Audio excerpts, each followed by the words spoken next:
Hello friends, good morning. Exam tree YouTube channel में आपका हार्दिक अभिनंदन है। मैं Rahul Mishra exam tree YouTube channel के डेली करंट अफेयर सेशन में आपका स्वागत करता हूं। तो फ्रेंड्स, आज है 24 जनवरी और 24 जनवरी के इंपॉर्टेंट करंट अफेयर्स क्वेश्चन को मैं इस वीडियो में डिस्कस करूंगा, जो कि आपके आने वाले किसी भी वनडे कॉम्पिटिटिव एग्जाम के लिए मोस्ट हेल्पफुल आने वाले हैं। और हाँ फ्रेंड्स, अभी पढ़ाए गए आपके करंट अफेयर्स को मैं शाम में 6 बजे एक रैपिड रिवीजन वीडियो के माध्यम से करवाता हूँ, जिसमें आपका अभी पढ़ाया गया करंट अफेयर्स 1 मिनट में रिवाइज हो जाता है। तो अपने करंट अफेयर्स को और भी स्ट्रॉन्ग करने के लिए हमारे 6 बजे वाले सेशन को भी जरूर ज्वाइन करें। तो आइए फ्रेंड्स, स्टार्ट करते हैं 24 जनवरी के इंपॉर्टेंट करंट अफेयर्स क्वेश्चन को अपने आज की इस मोटिवेशनल कोट्स के साथ। तो हमारा आज का मोटिवेशनल कोट्स है कि याद रखना, सपने तुम्हारे हैं तो पूरा भी तुम ही करोगे, ना ही हालात तुम्हारे हिसाब से होंगे और ना ही लोग। जी हाँ फ्रेंड्स, अगर आपने सपना देखा है कि हमें सरकारी नौकरी प्राप्त करनी है, तो उसे पूरा करने के लिए जितनी मेहनत लगानी है वो आप ही लगाओगे। आपके अलावा कोई दूसरा मेहनत नहीं करेगा और किसी दूसरे की मेहनत करने से आपको सफलता नहीं मिलेगी। तो याद रखना, मेहनत का कोई भी सब्स्टिट्यूट नहीं होता है। अगर सक्सेस प्राप्त करनी है तो मेहनत जरूर करना होगा।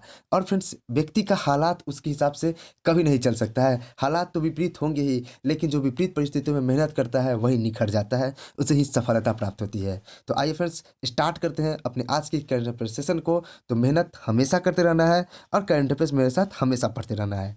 तो हमारा आज का पहला प्रश्न है, प्रधानमंत्री नरेंद्र मोदी ने फरवरी 2022 में किस शहर में स्टैच्यू ऑफ इक्वालिटी का अनावरण करेंगे? तो प्रधानमंत्री नरेंद्र मोदी फरवरी 2022 में हैदराबाद में स्टैच्यू ऑफ इक्वालिटी का अनावरण करेंगे। जी हाँ फ्रेंड्स, स्टैच्यू ऑफ इक्वालिटी का अनावरण प्रधानमंत्री नरेंद्र मोदी फरवरी में करेंगे 2022 में। तो आइए स्टैच्यू ऑफ इक्वालिटी के बारे में समझते हैं। सबसे पहले आपके मन में प्रश्न उठ रहा होगा कि यह जो स्टैच्यू ऑफ इक्वालिटी है यह किसकी प्रतिमा होगी? तो स्टैच्यू ऑफ इक्वालिटी है रामानुजाचार्य की प्रतिमा होगी, और जिसकी कुल लागत 1400 करोड़ रुपए पड़ी है। यानी कि इस स्टैच्यू ऑफ इक्वालिटी को बनाने में कुल 1400 रुपए की खर्च हुई है। स्टैच्यू ऑफ इक्वालिटी की ऊंचाई कितनी होगी? तो कुल 216 फीट स्टैच्यू ऑफ इक्वालिटी की ऊंचाई होगी। स्टैच्यू ऑफ इक्वालिटी किन किन धातुओं से मिलकर बनी है? तो यह जो मूर्ति है पंचलोहा से मिलकर बनी है, जिसमें आपके सोना, चांदी, तांबा, पीतल और जस्ता, इस प्रकार के 5 प्रकार के चीज़ों से मिलकर यह मूर्ति बनी है स्टैच्यू ऑफ इक्वालिटी। अब फ्रेंड्स, ये हो गई आपकी स्टैच्यू ऑफ इक्वालिटी की बात। लेकिन आप सबको पता होगा कि हमारे देश में जो कि विश्व की सबसे ऊंची मूर्ति है वह भी स्थित है, और उसका नाम क्या है? तो उसका नाम है आपका स्टैच्यू ऑफ यूनिटी। तो स्टैच्यू ऑफ यूनिटी कहाँ स्थित है? तो स्टैच्यू ऑफ यूनिटी नर्मदा जिले के केवड़िया गुजरात में स्थित है, और इसकी मूर्ति बनाने में जो लागत आई थी यह 2989 करोड़ रुपए लागत आई थी। और स्टैच्यू ऑफ यूनिटी किसकी प्रतिमा है? तो हमारे सरदार वल्लभ भाई पटेल की स्टैच्यू ऑफ यूनिटी प्रतिमा है। इसकी ऊंचाई कितनी है? तो कुल 557 फीट ऊंचाई के साथ यह विश्व की सबसे ऊंची मूर्ति है। विश्व की सबसे ऊंची मूर्ति कौन है? तो विश्व की सबसे ऊंची मूर्ति स्टैच्यू ऑफ यूनिटी है। कहाँ स्थित है? भारत में स्थित है। और भारत में कहाँ स्थित है? गुजरात के नर्मदा जिले के केवड़िया जगह पे स्थित है। केवड़िया के साधु बेट द्वीप पर स्थित है। तो फ्रेंड्स, आपके मन में एक सवाल आ रहा होगा कि स्टैच्यू ऑफ यूनिटी तो दुनिया की सबसे बड़ी मूर्ति है, तो इससे पहले दुनिया की सबसे बड़ी मूर्ति कौन थी? तो इससे पहले जो थी दुनिया की सबसे बड़ी मूर्ति वह स्प्रिंग टेम्पल थी, जो कि भगवान बुद्ध की मूर्ति थी, जो कि 420 फीट की ऊंचाई वाली थी, और जो कि चाइना में स्थित थी। यानी स्टैच्यू ऑफ यूनिटी के पहले दुनिया की सबसे ऊंची मूर्ति जो थी वह स्प्रिंग टेम्पल थी। ठीक है। स्टैच्यू ऑफ यूनिटी किस धातु से निर्मित मूर्ति है? तो यह कांस्य मूर्ति है। कांस्य धातु से निर्मित मूर्ति है statue of unity, Sardar Vallabh भाई पटेल की मूर्ति। ठीक है, आगे बढ़ते हैं। अब हमारे भारत के अंदर एक और स्टैचू स्थित है, जो कि मोस्ट इंपॉर्टेंट है आपके एग्जाम पॉइंट ऑफ व्यू से, स्टैचू ऑफ पीस। जी हाँ फ्रेंड्स, स्टैचू ऑफ पीस कहाँ स्थित है? तो स्टैचू ऑफ पीस जो आपका स्थित है पाली राजस्थान में स्थित है, और यह कुल 151 इंच की मूर्ति है। तो स्टैचू ऑफ पीस किसकी प्रतिमा है? आपके मन में ये सवाल आ रहे होंगे। तो स्टैचू ऑफ पीस जो प्रतिमा है आचार्य विजय वल्लभ सुरेश्वर महाराज की यह प्रतिमा है। आचार्य विजय वल्लभ सुरेश्वर महाराज की प्रतिमा है। और मोस्ट इंपॉर्टेंट क्वेश्चन जो कि मैंने आपको 22 तारीख वाले करंट अफेयर सेशन में पढ़ाया था कि हाल ही में हिमाचल प्रदेश में किसकी प्रतिमा का अनावरण किया गया था? तो विक्रम बत्रा की प्रतिमा का अनावरण हिमाचल प्रदेश में किया गया था। तो आपके लिए क्वेश्चन नंबर 1 से बहुत सारे इंपॉर्टेंट पॉइंट्स निकल के आए, जो कि आप याद रखिएगा। ठीक है फ्रेंड्स, नंबर 1 मैं आपको गिनवाऊं तो स्टैचू ऑफ इक्वालिटी किसकी प्रतिमा है? ठीक है, ये आप याद रखिएगा। उसके बाद स्टैच्यू ऑफ इक्वालिटी की ऊंचाई कितनी है, ये भी आपके लिए एग्जाम पॉइंट ऑफ व्यू से मोस्ट इंपॉर्टेंट है। तो ये जितनी भी बातें मैंने आपको बताया है इस एग्जाम स्पेशल वाले सेशन में, यह आप एज इट इज अपने कॉपी में नोट करके इसको याद कर लीजिएगा। यहाँ से आपके एग्जाम में एक न एक क्वेश्चन जरूर देखने को मिलेंगे, चाहे आप किसी भी एग्जाम की प्रिपरेशन कर रहे हो। तो आइए फ्रेंड्स आगे बढ़ते हैं अपने नेक्स्ट क्वेश्चन की ओर।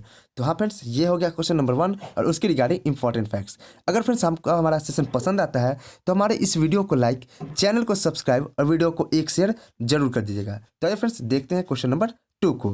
तो हमारा क्वेश्चन नंबर 2 है कि एडॉप्ट अ एनिमल पहल किस राज्य सरकार ने शुरू की। तो एडॉप्ट ए एनिमल नामक जो पहल है यह गुजरात के सरकार ने शुरू की। तो आपका राइट आंसर क्या हो जाएगा? राइट आंसर आपका गुजरात हो गया।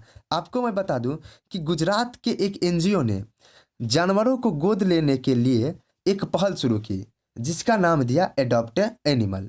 ठीक है, आपको बताएं कि अहमदाबाद के सुंदरवन मिनी चिड़ियाघर चलाने वाले एनजीओ द्वारा कोविड द्वारा उत्पन्न विपत्ति कठिनाइयों को दूर करने के लिए एडॉप्ट एनिमल पहल शुरू की गई। इस पहल के तहत गोद लेने वाले को गोद लिए गए जानवर के मासिक रखरखाव का खर्च वहन करना होगा। तो यानी आप जानवर को भी गोद ले सकते हैं। ठीक है, ये सुंदरवन मिनी चिड़ियाघर चलाने वाले एनजीओ ने ऐसा किया। और यह सुंदरवन मिनी चिड़ियाघर कहाँ स्थित है? तो यह स्थित है गुजरात में। तो इसलिए आपका राइट आंसर हो गया गुजरात। तो अब आइए आपके लिए एग्जाम स्पेशल क्वेश्चन है, गुजरात की कैपिटल कहाँ है? तो गुजरात की कैपिटल गांधीनगर है। गुजरात के प्रेजेंट टाइम के सीएम कौन है? तो भूपेंद्र भाई पटेल गुजरात के प्रेजेंट टाइम के सीएम है। गुजरात के प्रेजेंट टाइम के गवर्नर कौन है? तो आचार्य देवव्रत गुजरात के प्रेजेंट टाइम के गवर्नर है। और गुजरात में ही आपका क्या है? स्टैच्यू ऑफ यूनिटी आपके गुजरात में स्थित है। किस जगह पे? नर्मदा जिले के केवड़िया नामक स्थान पे साधु वेट द्वीप में आपका स्टैच्यू ऑफ यूनिटी स्थित है। याद रखिएगा आप, मैंने आपको ऊपर इसके बारे में पढ़ाया भी है। देश की पहली इलेक्ट्रिक व्हीकल सिटी कौन है? तो केवड़िया गुजरात देश की पहली इलेक्ट्रिक व्हीकल सिटी है। माना उड़ू माना बाड़ी योजना किस राज्य सरकार ने शुरू की? तो यह योजना तेलंगाना सरकार ने शुरू की। 22 तारीख को मैंने आपको इसके बारे में बढ़ाया था। जगन्नाथ स्मार्ट टाउनशिप प्रोजेक्ट किस राज्य सरकार द्वारा शुरू किया गया? तो यह आंध्र प्रदेश की सरकार द्वारा शुरू किया गया। प्रोजेक्ट मिशन 100 किस सरकार द्वारा शुरू किया गया? तो यह त्रिपुरा की सरकार द्वारा शुरू किया गया। आगे है आपका नॉर्थ ईस्ट ऑन व्हील्स अभियान, यह किस सरकार द्वारा शुरू किया गया? मतलब कहाँ पे आयोजित हुआ? तो यह दिल्ली में आयोजित हुआ और संस्कृति राज्य मंत्री मीनाक्षी लेखी द्वारा इसे आयोजित किया गया। नर्सिंग नीति किस राज्य सरकार की नीति है? तो यह हरियाणा सरकार की नीति है नर्सिंग नीति। रोजगार मिशन किस राज्य सरकार द्वारा स्टार्ट किया गया? तो छत्तीसगढ़ की सरकार द्वारा स्टार्ट किया गया। और हाल ही में आपको इलेक्शन को मद्देनजर रखते हुए ट्विटर ने एक अभियान जारी किया जिसका नाम दिया जागरूक वोटर अभियान। यह किसने विकसित किया या इसको किसने जारी किया? तो ट्विटर द्वारा चलाया गया अभियान है जागरूक वोटर अभियान, जिसमें वोटरों को वोट देने के लिए प्रेरित किया जा रहा है और वोट देने में जो समस्याएं आती हैं उसको दूर किया जा रहा है। मतलब को एक अच्छे से वोटिंग करने के लिए, एक सुचारू रूप से और सही तरीके से वोटिंग करने के लिए यह अभियान चलाया जा रहा है ट्विटर के द्वारा। और ट्विटर के जो सीईओ कौन बने हैं? तो ट्विटर के सीईओ बने हैं पराग अग्रवाल, जो कि भारत के ही निवासी हैं। फेम योजना किससे संबंधित है? तो इलेक्ट्रिक व्हीकल को बढ़ावा देने से संबंधित है फेम योजना। मेरा घर मेरा नाम योजना किस राज्य सरकार की योजना है? तो पंजाब सरकार की योजना है। मिड डे मील योजना का नाम बदलकर क्या रख दिया गया? तो पीएम पोषण योजना रख दिया गया मिड डे मील योजना का नाम बदलकर। रेल कौशल विकास योजना किससे संबंधित है? तो भारतीय रेलवे से संबंधित है रेल कौशल विकास योजना। तो फ्रेंड्स यहाँ पर आपका एक और क्वेश्चन है, मिशन अमानत किसके द्वारा शुरू किया गया? तो भारतीय रेलवे द्वारा आपका मिशन अमानत शुरू किया गया, यानी यात्रियों के खोए हुए सामान को लौटाने के लिए मिशन अमानत शुरू किया गया। तो यहाँ पर आपका क्वेश्चन नंबर 2 का एग्जाम स्पेशल क्वेश्चन समाप्त होता है। अब आ जाइए क्वेश्चन नंबर 3 में। हाल ही में कौन माइक्रोलाइट प्लेन में दुनिया भर में अकेले उड़ान भरने वाली पहली महिला बन गई है? तो आपको बता दें कि जारा रदरफोर्ड माइक्रोलाइट प्लेन में दुनिया भर में अकेले उड़ान करने वाली पहली महिला बन गई है। जी हाँ फ्रेंड्स, यह क्वेश्चन आपके एग्जाम में छपने वाला क्वेश्चन है। आपके एग्जाम में यह क्वेश्चन 100% देखने को मिलेगा, इसलिए इस क्वेश्चन को भी आई क्वेश्चन मार्क करके रखिएगा। आइए फ्रेंड्स इसकी एक्सप्लेनेशन को समझते हैं। बेल्जियम ब्रिटिश 19 वर्षीय जारा रदरफोर्ड दुनिया भर में अकेले उड़ान भरने वाली सबसे कम उम्र की महिला बन गई है। उन्होंने यह उपलब्धि हासिल करने के लिए 5 महाद्वीपों के 31 देशों की यात्रा की।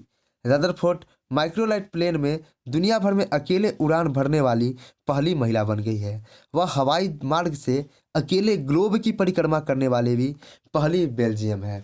यानी हवाई मार्ग से अकेले ग्लोब की परिक्रमा करने वाली भी जारा रदरफोर्ड ही है, और दुनिया का चक्कर मारने वाली अकेली महिला भी जारा रदरफोर्ड ही है। और ये केवल मात्र और मात्र 19 वर्ष की आयु की है। हमारे यहाँ तो 19 वर्ष की आयु में ऐसा कुछ देखने को मिलता ही नहीं है, ठीक है। परंतु ब्रिटिश यानी कि जो फॉरेन कंट्री में शिक्षा व्यवस्था है ना, वो काफ़ी सुदृढ़ व्यवस्था है। वहाँ पे 19 वर्ष के बच्चे इन्वेंशन करते नजर आते हैं, लेकिन भारत में यहाँ पे कुछ नहीं होता है। 19 वर्ष के बच्चे बस इंटर ग्रेजुएशन इन सब में फंसे रहते हैं, 11th-12th में फंसे रहते हैं। उनके पाठ्यक्रम में ऐसा कुछ व्यवस्थित ही नहीं किया गया है जिनसे वो इस क्षेत्र में ज़्यादा रुझान अपना दे सके। आइए अब इसके लिए यानी एग्जाम स्पेशल क्वेश्चन देख ले कि नासा के अंतर्राष्ट्रीय वायु और अंतरिक्ष कार्यक्रम को पूरा करने वाली पहली भारतीय महिला कौन बनी है? तो यह बन गई है आपकी जाह्नवी डांकेटी नासा के अंतर्राष्ट्रीय वायु और अंतरिक्ष कार्यक्रम को पूरा करने वाली पहली भारतीय महिला बन गई है। पाकिस्तान की पहली महिला न्यायाधीश कौन बनी है? तो आयशा मलिक हाल ही में पाकिस्तान की पहली महिला न्यायाधीश बनी है। और यह जो क्वेश्चन मैंने आपको कराया जाह्नवी डांकेती वाला, यह क्वेश्चन भी आपके लिए मोस्ट इंपॉर्टेंट क्वेश्चन है। और यह घटना हाल ही में 2-4 दिन पहले हुई है। मतलब यह जो उपलब्धि है हाल ही में 2-4 दिन पहले मिली है, ठीक है, घटना नहीं कहेंगे इसको। दक्षिणी ध्रुव को फतह करने वाली पहली अश्वेत महिला कौन बनी है? तो भारत की हरप्रीत चंडी, जिसे पोलर एक्सप्रेस के नाम से भी जाना जाता है, ये दक्षिणी ध्रुव को फतह करने वाली पहली अश्वेत महिला बनी है। नेक्स्ट क्वेश्चन है आपका, जो कि मैंने आपको 22 तारीख वाले सेशन में कराया था। पाकिस्तान की पहली ट्रांसजेंडर डॉक्टर कौन बनी है? तो सारा गिल पाकिस्तान की पहली ट्रांसजेंडर डॉक्टर बन गई है। नेक्स्ट क्वेश्चन है आपका, माई एंजेला किस देश के सिक्के पर दिखाई देने वाली पहली महिला बनी है? तो अमेरिका के सिक्के पर दिखाई देने वाली पहली महिला बन गई है माई एंजेला। भारत के किस पड़ोसी देश ने अपनी पहली सुरक्षा नीति जारी की? तो नल्ले पाकिस्तान ने अपनी पहली सुरक्षा नीति। सोच लो आप, पाकिस्तान के आज़ाद हुए, मतलब भारत पाकिस्तान का ही बेटा है, दोनों एक साथ आज़ाद हुए थे। सोच लो इतने साल बाद पाकिस्तान अपनी पहली सुरक्षा नीति जारी कर रहा है, तो सोच सकते हैं कि इसकी औकात क्या है, ठीक है फ्रेंड्स। अगर जंग हुई तो पाकिस्तान को तो हम नक्शे पर से ही मिटा देंगे। नेक्स्ट क्वेश्चन, क्वेश्चन नंबर 4 है, हाल ही में किसे बारबाडोस के प्रधानमंत्री के रूप में फिर से चुना गया? फिर से चुना गया मतलब यानी कि उन्हें दोबारा बनाया गया। तो आपको यह बारबाडोस का प्रधानमंत्री, जो मैंने आपको पहले भी बता चुका हूँ कि कौन है, तो वही फिर से रह गए। तो बारबाडोस के प्रधानमंत्री रह गए मियाँ अमोर मोटली। मियाँ अमोर मोटली को बारबाडोस का फिर से प्रधानमंत्री नियुक्त कर दिया गया है। आइए फ्रेंड्स, इसके लिए एग्जाम स्पेशल क्वेश्चन देखते हैं कि चेक गणराज्य का प्रधानमंत्री कौन बने हैं? तो चेक गणराज्य के प्रधानमंत्री बने हैं आपके पेट्र फियाला चेक गणराज्य के प्रधानमंत्री बन गए हैं। नेक्स्ट क्वेश्चन है आपके लिए कि शेख सबा अल खालिद अल सबा, नाम देखो, इनका नाम भी बहुत ही भयानक है। शेख सबा अल खालिद अल सबा किस देश के नए प्रधानमंत्री बने हैं? तो यह कुवैत के नए प्रधानमंत्री के बने हैं, ठीक है। और कुवैत से आपको एक क्वेश्चन और दिमाग में आना चाहिए कि अभी हाल ही में ओपेक का जो अभी अध्यक्ष नियुक्त हुए हैं, ओपेक देशों के अध्यक्ष किसे नियुक्त किया गया है? तो हैथम अल घिस को नियुक्त किया गया है। और हैथम अल घिस का संबंध किस देश से है? तो उनका भी संबंध कुवैत से है। तो हैथम अल घिस, जो कि अगस्त 2022 में ओपेक का कार्यभार संभालेंगे, वो भी कुवैत देश के रहने वाले हैं। नेक्स्ट क्वेश्चन है आपका, अब्दुल्ला हमदोक किस देश के फिर से प्रधानमंत्री बने हैं? तो सूडान के फिर से प्रधानमंत्री बने हैं अब्दुल्ला हमदोक। नेक्स्ट क्वेश्चन है आपका, जोनास गहर स्टोर किस देश के नए प्रधानमंत्री बने हैं? स्टोर गजब गजब का नाम है इनका, ये बन गए हैं नॉर्वे के नए प्रधानमंत्री। नेक्स्ट क्वेश्चन है आपका, एक सेकेंड इसको नीचे ले आऊं। नेक्स्ट क्वेश्चन है आपका, अबी अहमद अली ने किस देश के प्रधानमंत्री के रूप में दूसरी बार शपथ ली? तो इथियोपिया के प्रधानमंत्री के रूप में अबी अहमद अली ने शपथ लिया। कजाकिस्तान के नए प्रधानमंत्री कौन बनाए जाए? तो अली खान कजाकिस्तान के नए प्रधानमंत्री नियुक्त किए गए। आइए फ्रेंड्स, अगला क्वेश्चन, अरे अभी तो एग्जाम स्पेशल बचा ही है। तो अली खान इस्माइलोव कजाकिस्तान के नए प्रधानमंत्री बनाए गए हैं। नेक्स्ट क्वेश्चन है आपका, नीदरलैंड के चौथी बार प्रधानमंत्री कौन बने हैं? तो नीदरलैंड के चौथी बार प्रधानमंत्री बने हैं मार्क रट। स्वीडन की पहली महिला प्रधानमंत्री कौन बनी है? तो मेगदालेना एंडरसन स्वीडन की पहली महिला प्रधानमंत्री बनी है। तो फ्रेंड्स मैं एग्जाम स्पेशल क्वेश्चन में प्रयास करता हूं कि जो इस टॉपिक से रिलेटेड जितने भी आपके करंट अफेयर से क्वेश्चन बन सकते हैं वो सारे मैं आपको एग्जाम स्पेशल क्वेश्चन में घुसा कर दूं, जिससे आपका जो करंट है आपको रटने की आवश्यकता ना पड़े, हमेशा आपके दिमाग में चलता रहे। इस कारण एग्जाम स्पेशल में कुछ ज़्यादा क्वेश्चन हो जाते हैं जो कि एक पेज से ज़्यादा हो जाते हैं, जिस कारण मुझे भी पता नहीं चल पाता है कि इसके बाद और भी एग्जाम स्पेशल के क्वेश्चन बचे हुए हैं। अब आइए क्वेश्चन नंबर 5 देख लेते हैं। हाल ही में किस गांव को दूध गांव घोषित किया गया? तो जम्मू कश्मीर के जेरी नामक गांव को दूध गांव हाल ही में घोषित किया गया। आइए इसका एक्सप्लेनेशन समझते हैं कि जम्मू कश्मीर प्रशासन ने रियासी जिले के जेरी बस्ती को केंद्र शासित प्रदेश का पहला दूध गांव घोषित किया। इसने जेरी के लिए एकीकृत डेयरी विकास योजना के तहत 57 और डेयरी फार्मों की मंजूरी दी। योजना के तहत 5 पशुओं की डेयरी इकाइयों में 50% अनुदान दिया जाता है। दूध गांव में 370 गायों के साथ 73 व्यक्तिगत डेयरी इकाइयां भी मौजूद हैं। अब आइए फ्रेंड्स आपके लिए एग्जाम स्पेशल क्वेश्चन देखते हैं। एग्जाम स्पेशल क्वेश्चन है कि हौसला इंस्पायरिंग हर ग्रोथ कार्यक्रम किसके द्वारा लॉन्च किया गया? तो यह जम्मू कश्मीर द्वारा लॉन्च किया गया। कारखंडर योजना किसकी योजना है? तो यह जम्मू कश्मीर की योजना है। साथ नामक पहल, साथ नामक जो पहल है यह किसके द्वारा लॉन्च किया गया? तो यह भी जम्मू कश्मीर के द्वारा लॉन्च किया गया। और जब यहाँ पे एक गांव की बात आ गई है तो आपको हाल ही में मैंने पढ़ाया था, हाल ही में मैंने आपको पढ़ाया था कि सैनिटरी पैड अर्थात नैपकिन मुक्त गांव कौन बना है? तो केरल का, कौन सा? केरल का कुंबलम्बी गांव नैपकिन मुक्त गांव बना है। कुंबलम्बी गांव नैपकिन मुक्त गांव बना है।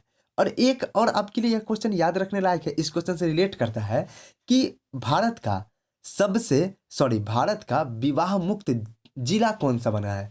तो उत्तर प्रदेश का गंजाम, उत्तर प्रदेश का गंजाम जिला भारत का पहला विवाह मुक्त, ओडिशा का, माफ करिएगा, ओडिशा का गंजाम जिला भारत का पहला विवाह मुक्त जिला बन गया है। आइए फ्रेंड्स अगला क्वेश्चन, क्वेश्चन नंबर 6 देखते हैं। भाषाओं पर इंटरनेट पैनल के एम्बेसडर के रूप में किसे नामित किया गया है?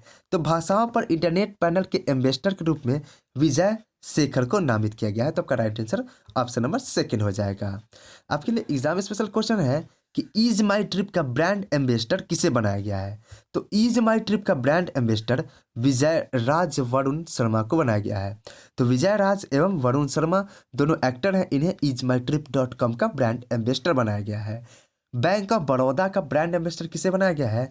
तो शेफाली वर्मा को बैंक ऑफ बड़ौदा का ब्रांड एम्बेसडर बनाया गया है। अरुणाचल प्रदेश का ब्रांड एम्बेसडर किसे बनाया गया? तो संजय दत्त को अरुणाचल प्रदेश का ब्रांड एम्बेसडर बनाया गया। उत्तराखंड का ब्रांड एम्बेसडर किसे नियुक्त किया गया? तो भारतीय विकेट कीपर ऋषभ पंत को उत्तराखंड का ब्रांड एम्बेसडर नियुक्त किया गया। महाराष्ट्र सरकार ने किसे राज्य में वैक्सीन का ब्रांड एम्बेसडर नियुक्त किया? तो सलमान खान को महाराष्ट्र सरकार ने वैक्सीन का ब्रांड एम्बेसडर नियुक्त किया। गुड डॉट कंपनी का ब्रांड एम्बेसडर किसे बनाया गया? तो नीरज चोपड़ा को गुड डॉट कंपनी का ब्रांड एम्बेसडर बनाया गया। ऑनलाइन बीमा प्लेटफॉर्म रेन्यू बाई ने किसे अपना पहला ब्रांड एम्बेसडर नियुक्त किया? तो एक्टर राजकुमार राव को रेन्यू बाई ने अपना पहला ब्रांड एम्बेसडर नियुक्त किया। तो आइए फ्रेंड्स अब बढ़ते हैं अपने क्वेश्चन नंबर 7 की ओर। क्वेश्चन नंबर 7 है, निम्नलिखित में से किसे IBS intelligence global fintech innovation award 2021 में सर्वश्रेष्ठ CRM सिस्टम कार्यान्वयन में सम्मानित किया गया? तो एक्सिस बैंक और CRM नेक्स्ट को सर्वश्रेष्ठ CRM सिस्टम में कार्यान्वयन में सम्मानित किया गया। तो आपका राइट आंसर ऑप्शन नंबर 4 हो जाएगा, बोथ 1 और 2। आइए फ्रेंड्स अगला क्वेश्चन, क्वेश्चन नंबर 8 देखते हैं। जनवरी 2022 में किस देश ने पूरी तरह से अफ्रीका महाद्वीप में विकसित अपना पहला उपग्रह तारामंडल लॉन्च किया? तो आपको बता दें कि दक्षिण अफ्रीका ने 2022 में अपना पूरी तरह से अफ्रीका महाद्वीप में विकसित अपना पहला उपग्रह तारामंडल लॉन्च किया। दक्षिण अफ्रीका ने पूरी तरह से अफ्रीका महाद्वीप में विकसित अपना पहला उपग्रह तारामंडल लॉन्च किया जनवरी 2022 में संयुक्त राज्य अमेरिका में केप कैनावेरल में से देश के पहले समुद्री डोमेन जागरूकता उपग्रह तारामंडल को बनाने वाले 3 स्थानीय रूप से उत्पादित नैनो सैटेलाइट को लॉन्च किया था। वे स्पेसर के ट्रांसपोर्टर 3 मिशन का हिस्सा है। तो बस एक्सप्लेनेशन से आपको कुछ क्लियर नहीं है, बस आप याद रखिएगा कि अफ्रीका ने पूरी तरह से अफ्रीका महाद्वीप में विकसित अपना पहला उपग्रह तारामंडल लॉन्च किया, दक्षिण अफ्रीका ने। आइए आपके लिए एग्जाम में स्पेशल क्वेश्चन है कि विश्व का पहला डुअल मोड वाहन किसने लॉन्च किया? तो यह जापान ने लॉन्च किया। विश्व का सबसे लंबा मेट्रो लाइन कहाँ बनाया गया? तो चीन की बीजिंग प्रांत में विश्व का सबसे लंबा मेट्रो लाइन बनाया गया। 9 नंबर क्वेश्चन है, प्रत्येक वर्ष पराक्रम दिवस कब मनाया जाता है? तो प्रत्येक वर्ष पराक्रम दिवस 23 जनवरी को मनाया जाता है। आपको बता दें कि 23 जनवरी को नेताजी सुभाष चंद्र बोस की जयंती के अवसर पर देश भर में पराक्रम दिवस मनाया जाता है। भारत सरकार ने इसकी घोषणा वर्ष 2021 में की थी, यानी वर्ष 2021 से पराक्रम दिवस मनाया जा रहा है। पराक्रम दिवस के रूप में नेताजी सुभाष चंद्र बोस की जयंती को हम लोग सेलिब्रेट करते हैं, जिनका जन्म 23 जनवरी 1897 को हुआ था। अब आपके लिए एग्जाम स्पेशल क्वेश्चन है, यह मोस्ट इंपॉर्टेंट क्वेश्चन है जो कि आपको शायद ही कहीं देखने को मिले, जिसमें सबसे पहला क्वेश्चन है कि जो मैं हर सेशन के लास्ट में जय हिंद नामक शब्द का उच्चारण करता हूँ, लास्ट में मैं आपको जय हिंद, जय भारत, वंदे मातरम बोला करता हूँ, तो उसमें जो जय हिंद नामक शब्द मैं बोलता हूँ वह शब्द के रचयिता कौन है, यानी इस शब्द को किसने गढ़ा था? तो इस शब्द को गढ़ा था हमारे नेताजी सुभाष चंद्र बोस ने। जय हिंद नामक शब्द के उत्पादन करता है। जी हाँ फ्रेंड्स, यह मोस्ट इंपॉर्टेंट क्वेश्चन है जीके का। स्वराज नामक अखबार किसके द्वारा शुरू किया गया था? तो नेताजी सुभाष चंद्र बोस द्वारा स्वराज नामक अखबार शुरू किया गया था। सुभाष चंद्र बोस को और किस नाम से जाना जाता है? तो नेताजी से जाना जाता है। द इंडियन स्ट्रगल नामक पुस्तक के रचयिता कौन है? तो यह भी सुभाष चंद्र बोस हैं, द इंडियन स्ट्रगल पुस्तक के रचयिता। अगला क्वेश्चन है, 2022 से गणतंत्र दिवस समारोह किस दिन से शुरू हुआ? एक सेकेंड, वो फ्रेंड्स माफ करिएगा, वो थोड़ी मेरी स्क्रीन रिकॉर्डर की रिमाइंडर अपडेट थी कि आपका स्क्रीन रिकॉर्डर चल रहा है। तो आइए फिर से क्वेश्चन पे आते हैं। 2022 से गणतंत्र दिवस समारोह किस दिन से शुरू होगा? तो 2022 से गणतंत्र दिवस समारोह 23 जनवरी से शुरू होगा। इससे पहले यह समारोह 24 जनवरी से शुरू होता था, लेकिन नेताजी सुभाष चंद्र बोस की जयंती अर्थात पराक्रम दिवस को गणतंत्र दिवस समारोह में शामिल करने के लिए इसको अब से 23 जनवरी से शुरू किया जाएगा। अब फ्रेंड्स, ये तो आपका पराक्रम दिवस की बात हो गई। तो अब इस महीने में जितने भी इंपॉर्टेंट डेज आए हैं उसको मैं आपको फिर से रिवाइज करवा देता हूँ। तो डीआरडीओ का स्थापना दिवस कब मनाया गया? 1 जनवरी को। विश्व ब्रेल दिवस कब मनाया गया? 4 जनवरी को। प्रवासी भारतीय दिवस कब मनाया गया? 9 जनवरी को। विश्व हिंदी दिवस कब मनाया गया? 10 जनवरी को। युवा दिवस कब मनाया गया? 12 जनवरी को। थल सेना दिवस कब मनाया गया? 15 जनवरी को। और एक आपका नया सा एक दिवस जोड़ा गया है जो कि इसी साल जोड़ा गया है कि स्टार्टअप दिवस, यानी कि राष्ट्रीय स्टार्टअप दिवस को अब वर्ष 2022 से 16 जनवरी को मनाया जा रहा है। यानी इससे पहले यह नहीं था। तो करेंट अफेयर्स को बढ़ाने का जिम्मा मोदी जी तो ले ही रखे हैं, हमेशा कुछ ना कुछ उठपटांग करते रहते हैं, जिससे हम लोग का करंट अफेयर्स बढ़ जाता है। फिर से वीर बाल दिवस की भी घोषणा 9 जनवरी 2022 को हमारे प्राइम मिनिस्टर ने किया कि अब से 26 दिसंबर को हम प्रत्येक वर्ष वीर बाल दिवस के रूप में मनाएंगे। तो इंपॉर्टेंट क्वेश्चन है जो कि नया नया इन्वेंट किया जा रहा है। क्वेश्चन नंबर 10 है कि हाल ही में किसने सिडनी टेनिस क्लासिक का खिताब जीता है? तो आपको बता दें कि अल्सान करात्सवे ने सिडनी टेनिस क्लासिक का खिताब जीत लिया है, जो कि यही आपके 20 जनवरी के अप्रॉक्स में आयोजित किए गए थे। आपको बताते कि रूस के अल्सान करात्सवे ने जनवरी 2022 में सिडनी टेनिस क्लासिक का खिताब जीत लिया है। ठीक है फ्रेंड्स, अब आ जाइए आपके लिए एग्जाम स्पेशल क्वेश्चन है। एग्जाम स्पेशल क्वेश्चन में सारे क्वेश्चन मोस्ट इंपॉर्टेंट है। ठीक है फ्रेंड्स, अब गौर से देखिएगा। डेविस कप, सबसे पहले तो आप यह बताइए कि डेविस कप का संबंध किस खेल से है? तो डेविस कप का जो संबंध है वो आपके टेनिस से ही है, डेविस कप का संबंध। और यह किसने जीता है? तो हाल ही का डेविस कप 2021 का रसिया ने जीता है। उबेर कप का संबंध किससे है? तो उबेर कप का संबंध बैडमिंटन से है। थॉमस कप का भी संबंध जो है, इन दोनों का संबंध बैडमिंटन से है। और उबेर कप का विजेता चाइना रहा है और थॉमस कप का विजेता इंडोनेशिया रहा है। डुरंड कप का संबंध किस खेल से है? तो डुरंड कप का संबंध फुटबॉल से है। यूरो कप का संबंध किस खेल से है? तो इन दोनों का संबंध भी फुटबॉल, डुरंड और यूरो फुटबॉल, थॉमस और उबेर आपका बैडमिंटन और डेविस कप आपका टेनिस। तो डुरंड कप का विजेता कौन रहा है? तो football club Goa Durand cup का विजेता रहा है। यूरो कप का विजेता कौन रहा है? तो इटली यूरो कप का विजेता रहा है। तो फ्रेंड्स ये थे आपके आज के टॉप 10 करंट अफेयर्स क्वेश्चन, जो कि मैंने आपको बहुत ही शालीनता से कराया। मैं आपके लिए हर एक संभव प्रयास करता हूँ जिससे आपका करंट अफेयर्स बेहतरीन हो सके।